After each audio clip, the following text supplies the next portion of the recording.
Hey, good morning to those of you out there on the West Coast. Good afternoon to those of you here on the East Coast with me. I'm excited to get started again on another training. Today is August 16th for you, those of you tracking the live dates on these. Today, we're going to be talking about niching down. This is a really important thing for small businesses, really for a lot of businesses. When I say a lot, I don't mean the billion-dollar firms, but certainly companies that are in the $20, $30 million firm level, as well as those just getting started. Niching down will really do a lot for our success. I did want to sit there and say to you that as we get started, a tip for you as we move forward. I just shared a document this morning on LinkedIn, and it's from the Department of Homeland Security, and it's Management and Performance Challenges. This kind of document is really, really valuable for when you're doing business development and capture, so that you can go in and talk to folks and let them know that you understand their agencies, et cetera. So go take a look at this document.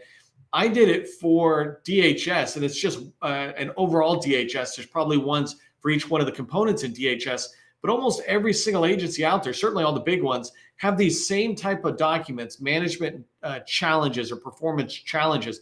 They tell you literally what they're running into, the challenges they face, both from a mission perspective, as well as from an execution perspective. And they're talking to themselves. This report is to themselves saying, hey, here's what we've done to try to address the problem. Here's what we really still need to keep doing. And so when you go in there and look at it, you'll get a lot of tips for how you can help customers like DHS. So that's my tip for success for you today, is just get in there and take a look at documents like the one I posted this morning on my LinkedIn profile. Later on, if somebody can give me a tip, I'm noticing on my phone for the first time ever that there's like closed caption just scrolling across it, almost taking up half the screen. And so I'd be curious in the chat whether what you're seeing is good to go. But either way, let's get rocking on today's training. I think I'm good here. Got my slides going. So let's get started with guaranteeing success as a government contractor by niching down. When you niche down, you're really going to be able to focus. One of the things that I see a lot of times with small businesses is that we appear to sell everything, right? I literally look at people's businesses and I'm like, I can't really tell what you sell. You seem like you sell everything, right? Nobody buys everything. No one ever goes out, a market researcher, federal buyer, and says, hey, I want to buy everything. Let me go find a company that sells everything. So stop selling everything, especially as a small business. You want to sell something small. You don't want a federal buyer to look at you and say, oh, you sell everything. That's great. When I need everything, I'm going to come back to you. Right now, I need something, and I'm looking for a company that sells that something, not everything, right? And this happens, like I said, to companies at all different levels. It certainly happens to those of us just getting into the market. And it's not unique to the federal market. It's unique to businesses. When we start a business, we start saying we sell all these different things. We try to think what our customers might buy, and we list them all in. But I also see this with companies that are doing 20 million, right? And planning on graduating out of small and going to the next level. But they really don't sell everything. They're just saying they sell everything. And I'll talk to you about why, even at their level, that's bad for their teams, et cetera. And so what I want you to do, and the whole point of today's training, is to sell one thing. I want your company to really come down and say, we're going to sell one thing, and we're going to be the very best at it. I said here, be a SDA, a Supreme Domain Authority. My last company, it was a Microsoft SharePoint-based company. And so what we told people we sold was SharePoint. SharePoint was like one part of a Microsoft stack that was part of the Microsoft company product stuff, that was part of software development and IT and professional service. Like I could keep going bigger and bigger, but we niched way down and said SharePoint, and we became known as the SharePoint company. That's what I want you to be known for, right? Sometimes people call it being pigeonholed, like put in a box, or actors are they're a typecast. Well, in business, you want to be that way because that's memorable, and we'll talk more about that in a minute.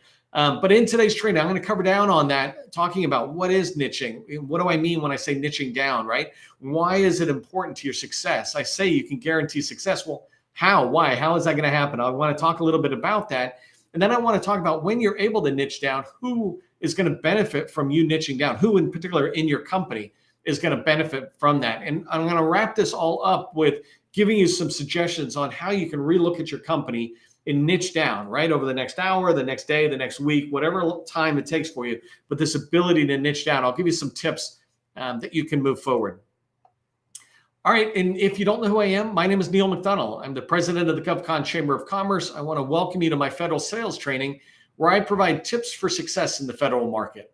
I spent 20 years in the federal market as a small business owner, and since 2018, I've been teaching people like you that government contracting is not a secret. It's just a process. When we follow a process A to Z, we're going to have repeatable, predictable results. That's what I want for you, and that's the whole purpose of these trainings. Here you can see on my screen, I'm sharing the 7-step process to federal revenue success. This is what I teach people when I talk about following a process, right? If you want success in a particular agency, research that agency. Targeting is about finding people in that agency and then start calling people in that agency, including small and large businesses. When you do that, you will develop the relationships, strategic relationships that will allow you to find slam dunk opportunities to put in your pipeline and pursue in order to write winning proposals that can go to the government so they can award you contracts so you can make sales. That's a predictable, repeatable process for federal revenue success that I want you to follow. If you haven't done so already, do me a favor, let everybody know who you are. Let buyers know who you are. Let me know who you are and my team. Put your company name into the chat. If you're able to tag it on LinkedIn, like some people are doing, do that. But put your core competency, 2 or 3 words that just say, hey, here's what we do. You don't have to put a lot. In fact, if you put a lot into the chat for your company bio, no one's going to read it. We all just bypass it. Even I do, frankly. I need something small. If you put something in dialogue, that's a whole different thing, right? If you're chatting back and forth, you can do more because it's a threaded conversation. But when you're telling us about your company, make it really easy, 2 or 3 words, and we'll start remembering who you are. And last bullet here, just remember, we're doing training, but you also are in a community. Right now, just on my LinkedIn profile, we got 55 people live.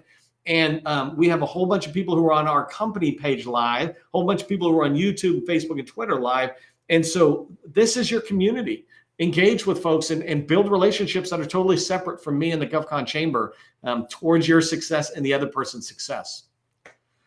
All right, so that was a fire hose already, but we're going to go into a fire hose of training on niching down, right? So just briefly, I wanted to talk about what niching down is. And by the way, over in this red box, I just got this on every single slide. The riches are in the niches. What this line means is if you want to make money, narrow down what you sell. Niching is just narrowing down, right? I describe it as the cure for FOMO. FOMO is fear of missing out. I feel like if I say I niche down and I say I only sell shares, I'm never going to get the ability to do room construction or house building construction, hospital construction, whatever it is. Niching down is that cure to FOMO. When you have FOMO, you're engaged in too much and you can't land on one thing. Niching down is about having this one clear focused offer. When we talk to customers about visibility, I teach how to be visible out there. You want to be findable and attractive. What that means is if you're a cybersecurity company and somebody searches for cyber, you're one of the results that come up. That's findable. Attractive means when they look at your narrative, your capability statement, whatever, they go, hey, this is a cyber company. That's a clear, focused offer. And it makes you findable and attractive. I already kind of mentioned this at the start, right? I want you to sell one thing, not everything. Get known for one thing and it gets you in the door. That's what I mean by this creating a tip of the spear. When you get in the door, then you can begin to expand your offerings. But you need to be really good. Your company needs to be really good and well known for one niche down, clear, focused offer. And so when you say you sell too many things, it makes it harder and harder for those of us to remember. I was talking with a potential customer this morning, and they were telling me what they sold.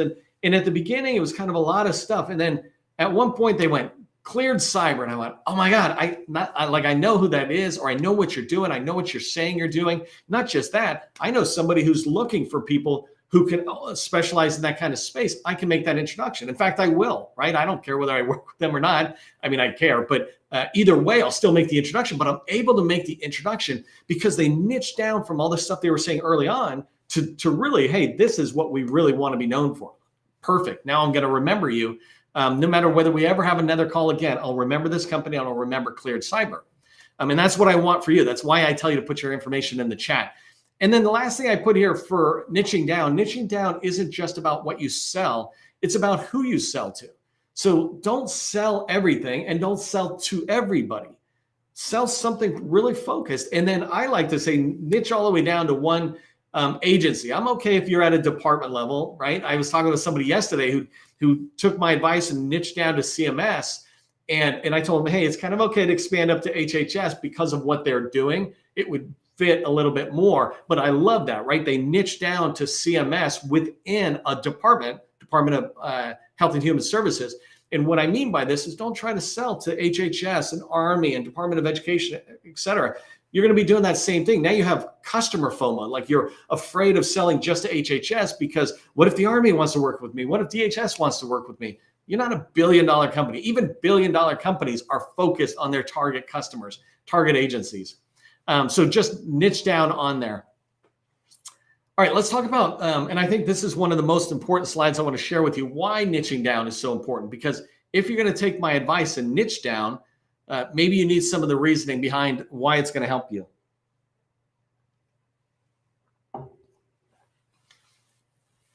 First thing I put here is make it easy to remember. Niching down makes it easy for me to remember you. When I say put in the chat your core competency, 2 or 3 words, that's coming from you being niched down. If you're niched down, your company's offering is niched down, makes it so much easier to say what you do in a few amount of words, which then makes it easy for me to remember. Just keep that in mind. Second bullet I put here is that niching down helps people begin to know, like, and trust you. People buy from those they know, like, and trust. But if you say you sell everything, not only do I not really believe that, right? It's just like, how could you? Booz Allen can't sell everything. Booz Allen does not sell tanks or something else, right? They don't do construction. They're professional services. They're a multi-billion-dollar company and they don't sell everything. How can you, right?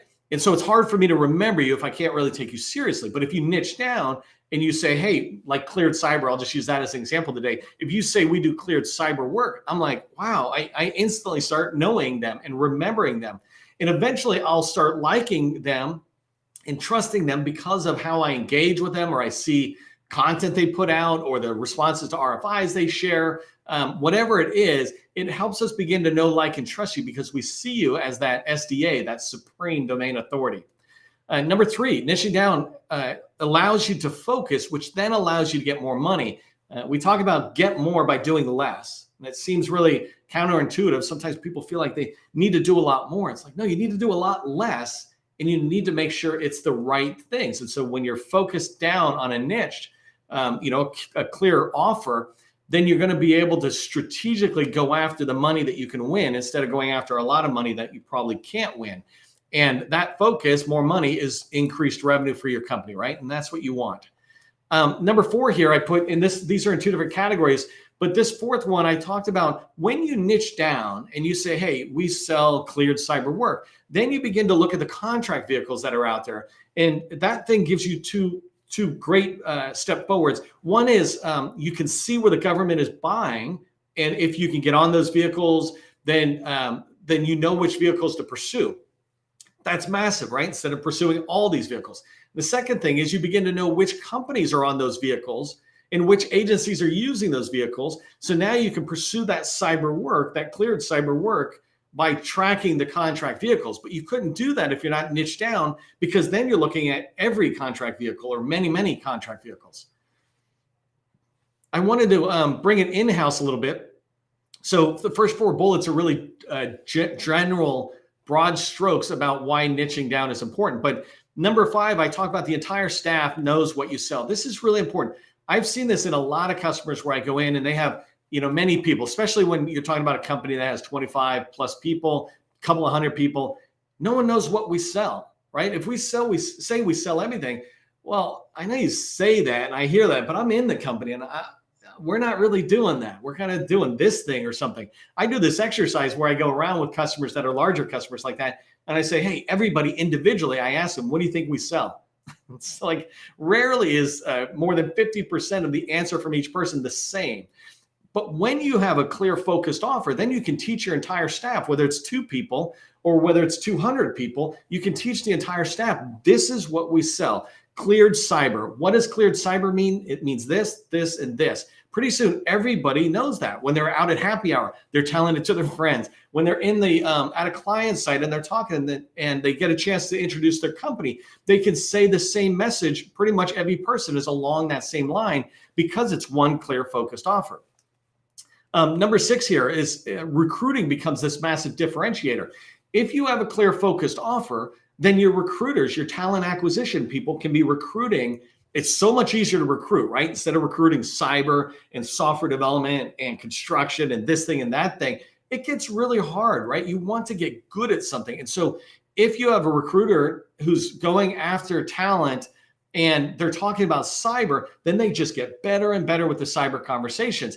And because your company is a cyber company and you're able to bring more and more cyber people in, you're attractive to other cyber talent that might be interested in coming to your company because now they see a bunch of their peers that they could work with. And that's a differentiator when you're going into the government or with teams saying, look, we don't do everything, but we do this and we do it really well. And we have a tiger team. It can be a differentiator too, because you're able to shift people off of one contract to another really fast by talking to a happy customer and saying, hey, I'm going to move somebody in, move somebody over. When you're doing a lot of the same work, you make that possible and really easy for you. And so that's why I say recruiting becomes a differentiator. And the last point I wanted to get across is a little bit of what I already said, right? Is when you niche down, you start building a collaborative team, not just a staff of 50 or 100 people. My last company, we were SharePoint. Everybody who was there was SharePoint project managers, SharePoint developers, SharePoint administrators, SharePoint people who were doing the network admin server side, right? All of these people. We were able to talk constantly, share lessons learned from different clients, rapidly move stuff forward. If somebody had a problem, we didn't have to go to Microsoft to say, hey, can we get some senior engineers to advise us?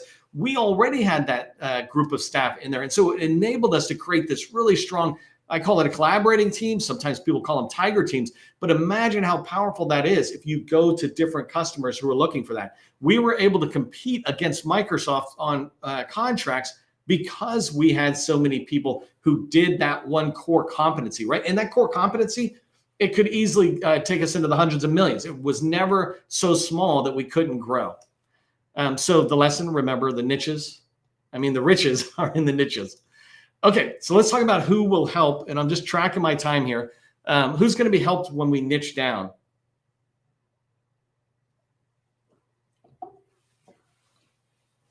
By the way, if you don't do this, this is your community. You clearly value this training enough to be here and to come back. Occasionally tag somebody and say, hey, you should be checking out the training. Bring them in. If everybody does this, like right now I'm looking and we have easily 70 people who are in the training live, right? If everybody just invited one friend, then you potentially have 69 new contacts that you could be meeting because all these other people did that. Consider that. This is your community, but it needs you to build it. I'll facilitate it, but I can't build it all for you. You can help us build it. So invite somebody in. All right, let's talk about who and where niching helps your company. And this is a really important thing to me. Business developers is where I'm starting, or business development. And business development fundamentally is learning about an agency, building relationships, and identifying opportunities. That's what business development is to me. It's the first part of sales, basically. And so when you think about how niching down is, if you sell everything, it's hard to find any opportunity, let alone slam dunk opportunities. I mean, at some point, you literally are dragging these big bulks of opportunities and dumping them into your pipeline and saying, hey, well, look at these. There's a lot of companies out there that provide these feed services that just shove opportunities into your pipeline. The problem with that is that they're not slam dunk. And a slam dunk opportunity is one that you should be able to win. Certainly 1 out of 4 times that you go after it, it's a slam dunk. You feel like it was written for you. No one in your company has to rationalize going after it. Everybody's like, oh, that's us, right? And so you'll find more of these slam dunk opportunities because you niche down and you can define the slam dunk opportunities. And that's what we need the niching down for. So it makes it easier for us to define slam dunk opportunities for the business developers that are out there.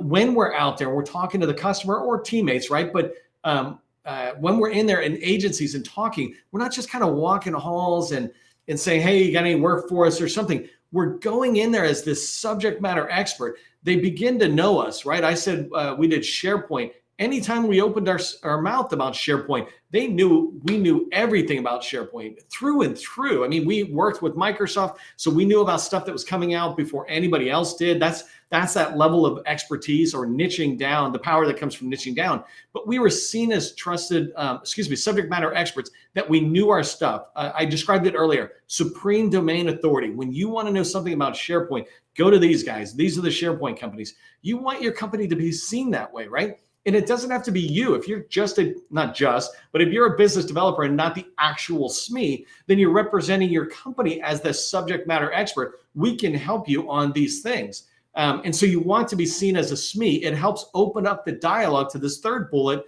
for business developers, that you're seen as a trusted advisor. You're not seen as a vendor. You're not seen as a government contractor. You're seen as a trusted advisor. If you've ever watched me talk about the sales life cycle, and what you want to do is shift left in the sales life cycle all the way back to the idea. When an idea pops into the government's mind and says, oh, I think we want to do this. Not even we want to buy this. They're just thinking about we want to do this. They haven't even thought about the procurement yet. You want to be at that stage. That's where trusted advisors are. Trusted advisors are helping the government customer think about what they need, think about where they should be going. When you niche down, you enable you and your company and your colleagues to be able to do that. So that's business development, right? Where you're understanding the agency better than they understand themselves, you're building relationships, and you're finding opportunities. When you find opportunities, you have them in the pipeline. The capture managers, they also will benefit from this niche down approach, because if they try to do capture on cybersecurity and they try to do capture on SharePoint, or they try to do capture on help desk or construction or anything else, they get farther and farther away from being good at it.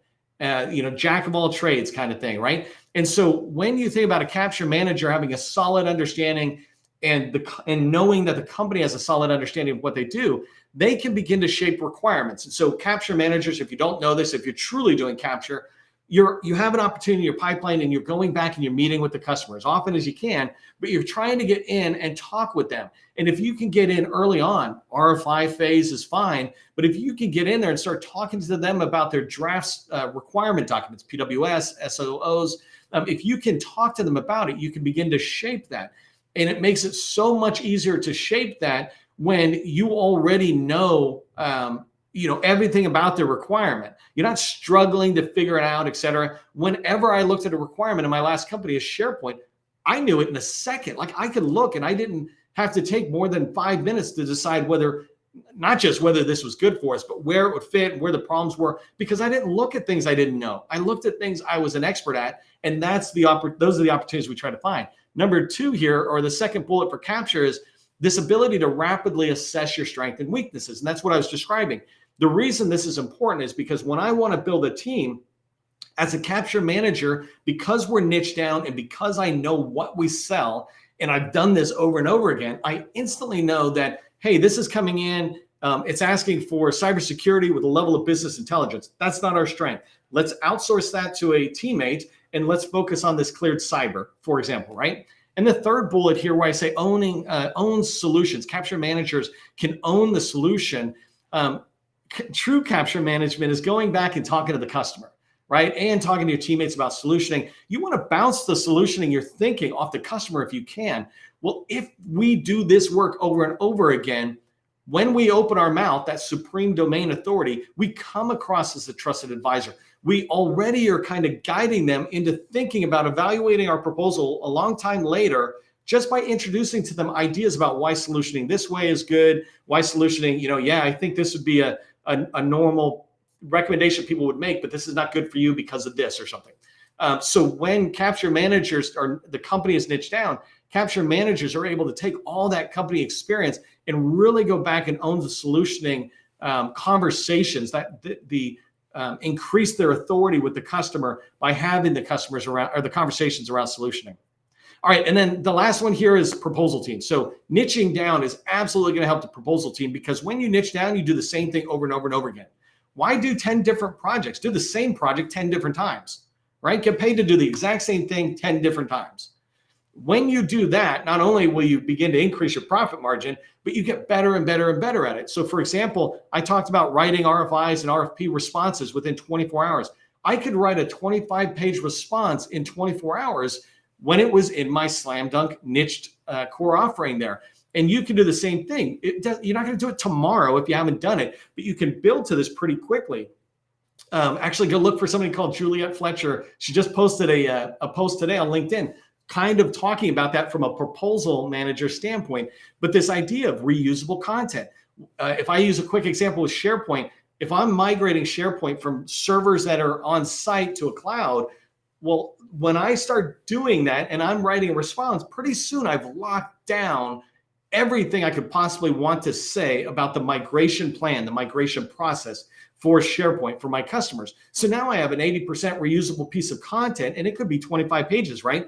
And then I just tweak it, 20% tweaking to that specific customer. I know you have a unique need in the Air Force that the Department of Education doesn't have or something, right? That's just the 20% is tweaking it to the things you learn about your customer or the language of your customer.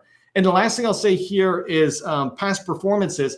When you niche down, the ability to help proposal writers lead us to a win with a winning proposal is this ability to have one past performance that covers down on all the needs of the government, and then a second and a third one, all the needs, right? If they have the ability to do 5 past performances, because we niche down and we let our business developers and capture managers drive us towards the same type of opportunities, the proposal managers are now able to reference those wins that the team has brought home for the company and that the company has delivered on. They're able to have all these similar past performances. I was saying this is the biggest problem with 8A firms. When they graduate, they have too many customers and they have too many contracts, different types of contracts they've won, instead of really focusing in on HHS and really focusing in on cybersecurity through those 9 years. So they have 100 past performances that are cyber, right? And that's what you want. You don't want it tomorrow, but you want to put a plan in place tomorrow that leads you down that path. So we got a few minutes left. Let me just really quickly tell you a couple of tips on how you can niche down. First thing I would recommend is figure out what your company's good at right now. If you're a one-person company, what could you go get a job at some company doing? Are you doing artificial intelligence? If that's what you could get a job at, then that's what your company is good at, right? That's what I would do. If I went to get a job, right, and not a job, but if I went to get a customer right now in the government, I would probably sell social media communication. I get 2-3 million views at least a year. I got 2 million in the last 90 days, right? I can help an agency reach industry. That's very important to them. I can help an agency reach citizens. That's very important to them. And I can do that through social media, in particular LinkedIn, right? That's what I'm great at. That's what my team's great at. That's what we would sell. I want you to look at all the things you might say you do if you currently do everything, right? And nail it down to saying, what are we best at? And let's go sell a bunch of that. Here's another example. The second bullet is, if you don't know this, in the federal government, there are 10 common goods. We call this category management by grouping these in, but there's 10 common goods all agencies buy. And then there's 9 extra ones that only defense buys, and you can go look at those later. What I want you to do is to pick one common good. If you're trying to niche down, don't be in 2. If you're in IT, be in IT. Don't be in professional services and IT, because you begin to diversify too far. So what I want you to do is look at this. You can find this on GSA. Just type in GSA common goods into Google and you'll find this list, right? And then once you find these and you pick one, you go, you know what? We're not actually professional services. We're HR or human capital, workforce development, et cetera. Well, then go to this next page farther in and keep diving down. And so if I went to, I don't know where human capital went. Oh, there it is. So here it's human capital and training. But if I clicked on it, it would actually go down. But look over at IT, for example. Here, it's got cybersecurity is separate from data. If I wanted to sell cybersecurity, I'm going to go to the CISO and the SOC. If I want to sell data services, I might go to the chief data officer. These are all different people, different offices. I mentioned that post I did a couple of days ago where it's HHS's org chart for CMS. In there, you will find all these different offices. This is a way to niche down, is to start looking at what are we best at and who buys it. And so GSA's got a great way to help you start thinking about breaking down those common goods into something there. All right, so I know we're going pretty fast here and you can go back and watch the replay, but here's what I want you to remember, right? Most importantly, the riches are in the niches. When you niche down, when you do less, you will make more. You will have more success. So just niche down and understand it the whole time. Put that on your wall. The other thing is make it easy for people to know, like, and trust you. And most importantly, to know you, right? That's the start of like and trust. Make it easy for them to know you by being able to say, oh, that's John from ABC Company, and they do cleared cyber, as an example. And here's the task. I just mentioned it earlier, but this is what I want you to kind of commit to today, right? Take a second, eat lunch and go, or coffee and go, what are we best at? Like, what are we getting paid to do? What are people complimenting us on? What am I being complimented on if I'm a one-person company, right? Do that, and you'll have a good understanding of how to move forward. If you found value in today's training, throw a thank you into the chat. For all of us, just remember, government contracting, it's not a secret. It's just a process. I'll see you in the next training.